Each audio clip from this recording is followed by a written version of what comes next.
Means মুখ্যমন্ত্রী যে ১৫০০ টাকার বেকার ভাতা ঘোষণা করেছিল, আজকে তার ফর্ম ফিল-আপ এবং ফর্ম সাবমিশন শুরু হয়েছে। তো নতুন যে ফর্ম এসছে বেকার ভাতার, যে নাম দেওয়া হয়েছে যুবসাথী স্কিম, সেই ফর্মটা নিয়ে তোমাদের সঙ্গে ডিটেইলসে আমি আলোচনা করব। কোথায় কি লিখতে হবে এবং ফর্মের মধ্যে কি, কি ইনফরমেশন চাওয়া হয়েছে এবং কি, কি ডকুমেন্টস ফর্মের সঙ্গে তোমরা জমা দেবে। তবেই তোমাদের ফর্মটা কিন্তু এলিজিবল হবে এবং ফর্মটা কিন্তু সাকসেসফুল সাবমিশন হবে। সেটা কিন্তু তোমরা আজকে আমার এই ভিডিওতে ডিটেলসে জানতে পারবে এবং ভিডিওটা তোমরা লাস্ট অবধি দেখতে থাকবে। তাহলে অনেক কিছু যে কোয়ারিজগুলো আছে, অনেক ডাউট আছে ফর্মটা নিয়ে, সেটা কিন্তু তোমাদের মধ্যে ক্লিয়ার হয়ে যাবে এবং তোমাদের লিখতে কোনো অসুবিধা হবে না, কারো সাহায্য লাগবে না। তো চলো লেটস স্টার্ট। দেখো এরকম ফর্ম তোমরা মার্কেটে দেখতে পাবে, নতুন করে চলে এসছে ভিডিওতে এবং তোমরা ডাউনলোড করে নিতে পারবে। তো ফর্মের দেখো ডান দিকে একটি পাসপোর্ট সাইজের ফটো এখানে তোমাদেরকে অ্যাটাচ করতে হবে। তারপরে দেখো আধার নম্বর, তোমরা জানো আধার নম্বর তোমাদের আছে, এখানে লিখবে। তারপরে এমপি উপভোক্তার নাম, তোমার মাধ্যমিকের অ্যাডমিটে যা নাম আছে সেটা তোমরা লিখবে। মোবাইল নাম্বার দেবে, ইমেল আইডি দেবে। তারপরে আরেকটি যেটা কোয়ারিজ ছিল, যে যেহেতু যুবসাথী স্কিমটির নাম, অনেকে বলছিল যে একমাত্র পুরুষরাই পাবে, কিন্তু না, এখানে দেখছো মেয়েদের ফিমেল অপশানও দিয়েছে এবং আদার্স অপশানও দিয়েছে, অর্থাৎ সবাই অ্যাপ্লাই করতে পারবে। ২১ থেকে ৪০ বছরের মধ্যে ছেলে এবং মেয়েরা তারা কিন্তু অ্যাপ্লাই করতে পারবে।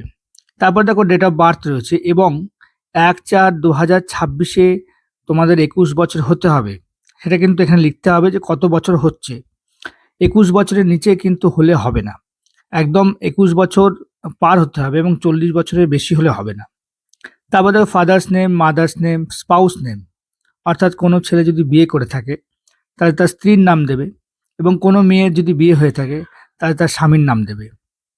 এবার কোন ক্যাটাগরির মধ্যে সাধারণ কি এসসি এসটি সেটা লিখবে। প্রত্যেকটি জাতি এখানে পাবে এবং কাস্ট সার্টিফিকেট নম্বরটি দেবে যারা এসসি এসটি ওবিসি।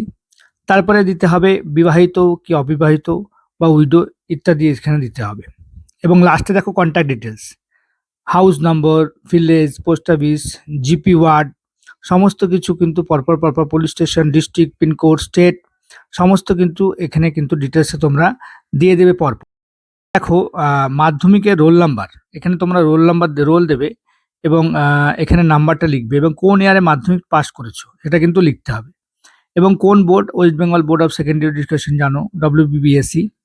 এবং এডুকেশন কোয়ালিফিকেশন হাইয়েস্ট, অর্থাৎ তোমার হাইয়েস্ট কি মানে শিক্ষাগত যোগ্যতা আছে, তুমি কি এমএ পাস, কি এমএসসি পাস, কি পিএইচডি করেছো, এটা কিন্তু এখানে তোমরা ডিটেলস দেবে। তারপরে দেখো প্রেজেন্ট অকুপেশন, এটা কিন্তু আরেকটা কনফিউজিং এর জায়গা। অনেকে ভাবতে পারে যে আমি যদি এখানে লিখে দিই যে সেলফ এমপ্লয়েড কি স্মল বিজনেস, তাহলে হয়তো আমার অ্যাপ্লিকেশনটা ফাইনালি রিজেক্ট হয়ে যাবে।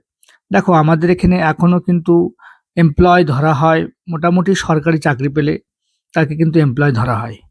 সেখানে আনএমপ্লয়মেন্ট ক্ষেত্রে তুমি ছোটোখাটো যদি বিজনেস করো বা প্রাইভেট টিউটর বা কোনো সেলফ এমপ্লয়েড বা ছোটোখাটো বিজনেস করো যেখানে দিন গুজরানটা হয়ে যায়, সেটা কিন্তু দিলে আমার মনে হয় না এই অ্যাপ্লিকেশনটা বাতিল হয়ে যাবে। সত্যি কথাটা লেখাই ভালো।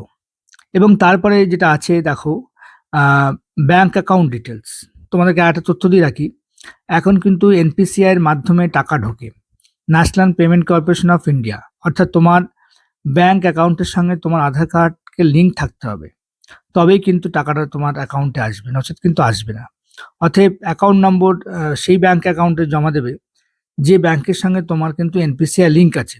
এনপিসিআই লিঙ্ক তোমরা যে কোনো কম্পিউটার সেন্টারের দোকানে গেলে বুঝতে পারবে যে তোমার অ্যাকাউন্টের সঙ্গে, ব্যাঙ্ক অ্যাকাউন্টের সঙ্গে এনপিসিআই লিঙ্ক আছে কিনা।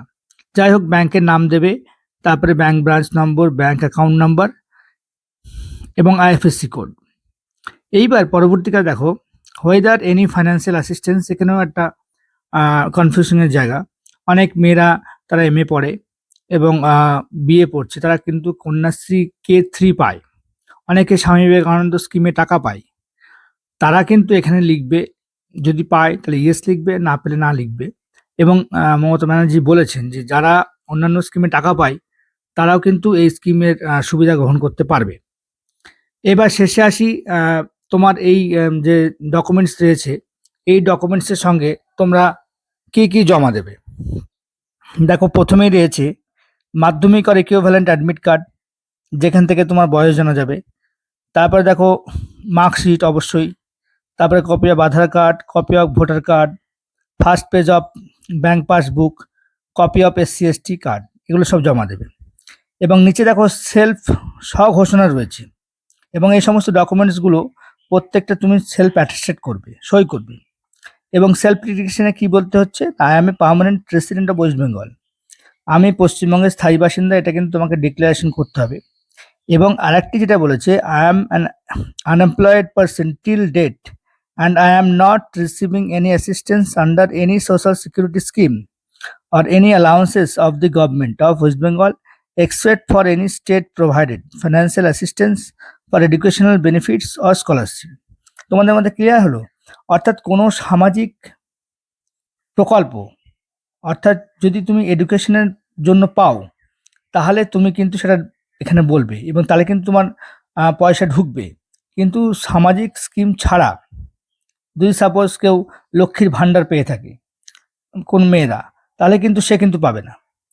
বিধবা ভাতা, লক্ষ্মীর ভাণ্ডার পেয়ে থাকে বা অন্যান্য যে সমস্ত জমি টমি টাকা পয়সা ঢোকে, সেগুলো যদি পায় তাহলে কিন্তু পাবে না। শুধুমাত্র এডুকেশন জন্য যদি কোনো গভর্নমেন্ট অ্যাসিস্ট্যান্স পায়, স্বামী বিবেকানন্দ স্কলারশিপ বা কোনো অন্যান্য যে সমস্ত বেসিস রয়েছে, তারপরে K3 রয়েছে, এগুলো কিন্তু পেলে এগুলো কিন্তু অ্যাকসেপ্ট হবে। কিন্তু অন্যান্য স্কিমের ক্ষেত্রে যদি টাকা পায়, তাহলে কিন্তু সেটা কিন্তু টাকা পাবে না এই এই এই ক্ষেত্রে। এবং all the informations documents submitted by are correct to my best of knowledge, এটা বলতে হবে। এবং এও বলতে হবে যে আমি যদি চাকরি পেয়ে যাই, তাহলে কিন্তু আমি গভর্নমেন্টকে ইনফর্ম করব, শেষে তুমি সই করবে। ব্যাস এইটুকু করলেই তোমাদের ফর্ম সাবমিশন হয়ে যাবে সাকসেসফুলি। তারপরে ওনারা ভাবনা চিন্তা করবে, এবং আশা করা যায় তুমি যদি সমস্ত কিছু ঠিকঠাক লেখো, অবশ্যই তুমি এই স্কিমের সুবিধা পাবে। এবং প্রথম 5 বছর দেবে, তারপরে রিভিউ হবে। তুমি যদি চাকরি পেয়ে যাও, তাহলে তো আর দেবে না। যদি না পাও, পরবর্তীকালে আবার দেওয়ার চেষ্টা করবে। যদি তোমার কোনো কোয়ারিজ থাকে, তাহলে আমার কমেন্ট বক্সে জানাও, আমি তার সাধ্যমতো উত্তর দেওয়ার চেষ্টা করব। Thank you.